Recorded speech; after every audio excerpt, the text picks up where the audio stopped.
क्या आपने कभी सोचा है कि महाभारत के युद्ध में मारे गए लाखों सैनिकों की पत्नियों का क्या हुआ था? युद्ध तो खत्म हो गया था, लेकिन उनके जीवन का सबसे कठिन अध्याय तभी शुरू हुआ। तो चलिए फिर आइए जानते हैं महाभारत का एक ऐसा अनसुना रहस्य जो शायद ही आप सभी को पता होगा। बस वीडियो में अंत तक जरूर बने रहे। और अगर आपको आज का ये वीडियो पसंद आता है तो वीडियो को लाइक करना और चैनल को सब्सक्राइब तो अवश्य कर देना। तो चलिए फिर आज के इस वीडियो की शुरुआत करते हैं। वैसे कहा जाता है कि कुरुक्षेत्र के युद्ध में अपना खून बहाने वाले सभी योद्धा महाभारत युद्ध के 15 वर्ष बाद जीवित हो उठे थे। वैसे इस बात में कितनी सच्चाई है और आखिर क्या हुआ था महाभारत के युद्ध के बाद बची हुई विधवाओं का? अब ऐसा कहा जाता है कि महाभारत के युद्ध के बाद पांडुपुत्र युधिष्ठिर का हस्तिनापुर के नरेश के रूप में राज्याभिषेक किया गया, जिसके बाद युधिष्ठिर हस्तिनापुर के धर्म और न्यायपूर्वक शासन करने वाले राजा बने। और कहा जाता है कि धर्मराज युधिष्ठिर प्रतिदिन माता कुंती, धृतराष्ट्र व गंधारी का आशीर्वाद लेने के बाद ही राजकाज का काम करते थे। पांडवों की सेना में हस्तिनापुर की प्रजा बहुत खुशहाल थी, लेकिन इसी प्रजा की कुछ स्त्रियां भी थी जो खुश नहीं थी, क्योंकि उनके पति महाभारत युद्ध में वीर गति को प्राप्त हुए थे। और युद्ध में विधवा हुई सारी स्त्रियां शोक में अक्सर रोया करती थी, पर इसका जरा सा भी आभास राजा को होने नहीं देती। समय बीतता गया। धृतराष्ट्र और गांधारी को पांडवों के साथ रहते हुए 15 साल गुजर गए। हालांकि भीम के मन में धृतराष्ट्र के प्रति अभी भी द्वेष भाव था, और इसलिए भीम धृतराष्ट्र के सामने कभी-कभी कुछ ऐसी बातें कह देते थे जो उन्हें नहीं कहना होता था। एक दिन भीम ने धृतराष्ट्र और गांधारी के सामने कुछ अपमान सूचक बातें कह दी, जिसे सुनकर धृतराष्ट्र बहुत दुखी हुए। और धृतराष्ट्र ने सोचा कि पांडवों के आश्रम में रहते हुए अब बहुत समय हो चुका है, और उन्होंने कहा कि भीम की बातें अब और भी सहन नहीं होती, और इसलिए अब मेरे लिए वन में रहना ही उचित होगा। धृतराष्ट्र ने यह बात जाकर गांधारी को बताई, जिसके बाद गांधारी भी धृतराष्ट्र के साथ वन जाने का निर्णय लेती है। हालांकि जब यह बात विदुर और संजय को पता चला तो वो भी धृतराष्ट्र और गांधारी के साथ जाने के लिए वन को तैयार हो जाते हैं। और अब धृतराष्ट्र युधिष्ठिर को बुलाते हैं और उनके सामने पूरी बात कहते हैं।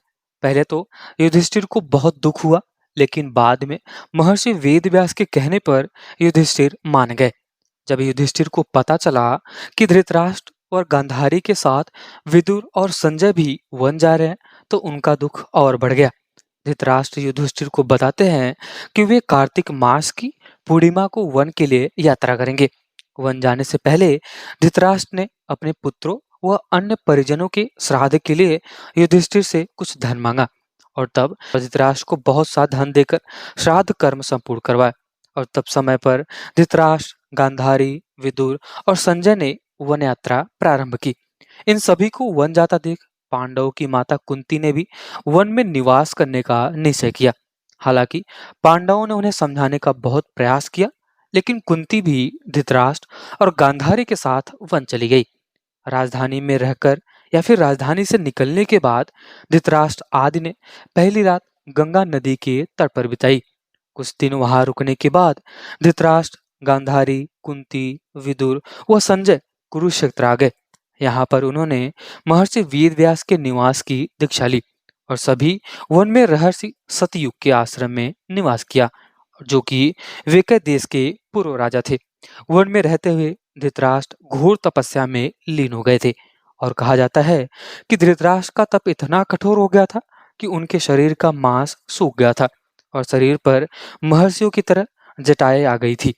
गांधारी और कुंती भी तब में लीन हो गई थी, और विदुर और संजय इनकी सेवा में लगे रहते थे। और कुछ इस तरह से वन में रहते हुए धृतराष्ट्र आदि सभी को 1 साल बीत गया।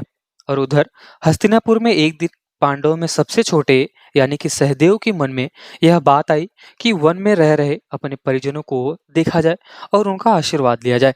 और तब सहदेव ने यह बात अपने पांडव भाइयों को बताई, और तब युधिष्ठिर ने अपने सेना प्रमुखों को बुलाया और कहा कि वन जाने की तैयारी करो।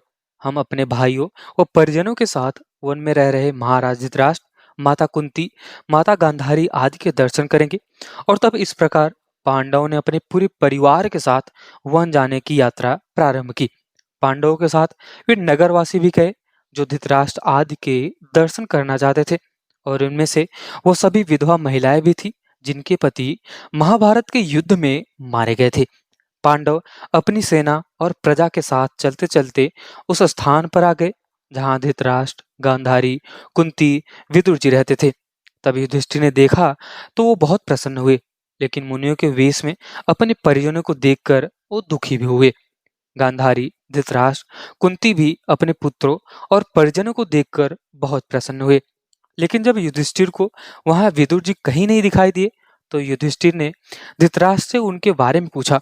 धृतराष्ट्र ने बताया, वन में कठोर तप कर रहे हैं। हालांकि उसी समय युधिष्ठिर ने विदुर को आश्रम की तरफ आते हुए दिखाई दिए, लेकिन आश्रम में इतने सारे लोगों को देखकर विदुर पुनः वापस लौट जाते हैं। और जब युधिष्ठिर ने विदुर को लौटते हुए देखा, तो वो वन की तरफ विदुर के पीछे दौड़ पड़े। वन में युधिष्ठिर को विदुर एक पेड़ के नीचे खड़े दिखाई दिए, और जब युधिष्ठिर विदुर के समक्ष गए तो विदुर जी के शरीर से प्राण निकलकर युधिष्ठिर में समा गए। जब युधिष्ठिर ने यह दृश्य देखा, विदुर के शरीर में प्राण नहीं है, तो उन्होंने उनका दाह संस्कार करने का निर्णय लिया। और तभी आकाशवाणी हुई कि विदुर जी एक संन्यास धर्म का पालन करते थे, उनका दाह संस्कार करना उचित नहीं होगा। यह बात युधिष्ठिर ने आकर महाराज धृतराष्ट्र को बताई। युधिष्ठिर के मुख से यह बात सुनकर सभी को बड़ा आश्चर्य हुआ, और अगले ही दिन धृतराष्ट्र के आश्रम में महर्षि वेदव्यास आए, और तब युधिष्ठिर ने विदुर जी के द्वारा शरीर त्यागने की घटना वेदव्यास जी को बताई। तब वेदव्यास जी ने बताया कि विदुर धर्मराज यानी यमराज के अवतार थे, और युधिष्ठिर भी धर्मराज का अंश है। तभी इसलिए विदुर जी के प्राण युधिष्ठिर के शरीर में समा गए। सबसे मिलने के बाद वेदव्यास जी वापस लौटने लगे।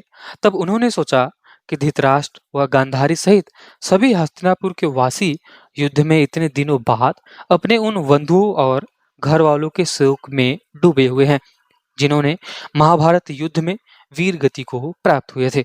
और ऐसे में महर्षि वेदव्यास धृतराष्ट्र, गांधारी और कुंती से कहते हैं कि आज मैं तुम सबको अपनी तपस्या का प्रभाव दिखाऊंगा। तुम्हें जो इच्छा है वो वर मांग लो। और तब गांधारी व धृतराष्ट्र ने युद्ध में मृत अपने पुत्रों तथा कुंती ने कर्ण को देखने की इच्छा प्रकट की, और वहीं द्रौपदी सहित हस्तिनापुर के सभी निवासियों ने भी कहा कि वो लोग भी अपने परिजनों को देखना चाहते हैं। तब महर्षि वेदव्यास ने कहा कि चलो फिर ऐसा ही होगा। युद्ध में मारे गए जितने भी वीर हैं उन्हें आज रात तक के लिए तुम सभी देख पाओगे। और ऐसा कहकर महर्षि वेदव्यास जी ने सभी को गंगा तट पर चलने के लिए कहा। महर्षि वेदव्यास के कहने पर सभी गंगा तट पर एकत्रित हो गए और रात होने का इंतजार करने लगे। सूर्यास्त होने के बाद महर्षि वेदव्यास ने गंगा नदी के जल में खड़े होकर अपने तपोबल से ही महाभारत युद्ध में मारे गए सभी योद्धाओं को बुलाया। थोड़ी ही देर में भीष्म, द्रोणाचार्य, कर्ण, दुर्योधन, दुशासन, अभिमन्यु, धृतराष्ट्र के सभी पुत्र, घटोत्कच, द्रौपदी के पांचों पुत्र, राजा द्रुपद, धृष्टद्युम्न, शकुनी, शिखंडी सहित महाभारत युद्ध में सभी योद्धा जल से बाहर निकल आए। और तभी अपने मृत परिजनों को वापस से अपने सामने देखकर सभी हस्तिनापुर वासी बहुत प्रसन्न हुए। और ऐसा कहा जाता है कि महर्षि वेदव्यास ने धृतराष्ट्र व गांधारी को दिव्य नेत्र दिए थे ताकि वो सब अपने पुत्रों को देख सके। और जब सभी ने अपने अपने परिजनों से बातें की तो उन्हें विश्वास हो गया कि उनके मृत परिजन मृत्यु लोक के सभी कष्टों से मुक्ति पाकर अब अन्य लोक में प्रसन्नतापूर्वक रह रहे हैं। सूर्योदय से पहले महर्षि वेदव्यास जी के कहने पर सभी योद्धा अपने अपने लोक जाने के लिए वापस से गंगा जल की डुबकी लगाकर अदृश्य होने लगे। और अपने पति को वापस से दूर जाता हुआ देखकर हस्तिनापुर की सारी विधवा स्त्रियां दुखी हो गई। और यह देखकर महर्षि वेदव्यास जी कहते हैं कि जो स्त्रियां अपने पतियों के साथ उनके लोक जाना चाहती हैं वह गंगा देवी की इस पवित्र धारा में अपना जीवन त्याग सकती हैं। और तब वेदव्यास जी के ये बात सुनकर वो सभी महिला जो अपने पति से असीम प्रेम करती थी वो गंगा की उसी धारा में कूद पड़ी और अपने प्राणों का त्याग करके अपने पति के साथ उस लोक में चली गई। तो आज के इस वीडियो में हमने देखा कि आखिर कैसे महर्षि वेदव्यास की वजह से सभी मृत परिजन अपने घर वालों से मिले। तो आज का ये वीडियो अगर आप सभी को पसंद आया हो तो वीडियो को लाइक जरूर कर देना और चैनल को सब्सक्राइब तो अवश्य कर देना। और अगर आज के ये वीडियो में कुछ भी कमी हुई है तो आप कमेंट सेक्शन में जरूर बता सकते हैं। मिलते हैं किसी और वीडियो में, तब तक के लिए जय श्री कृष्ण।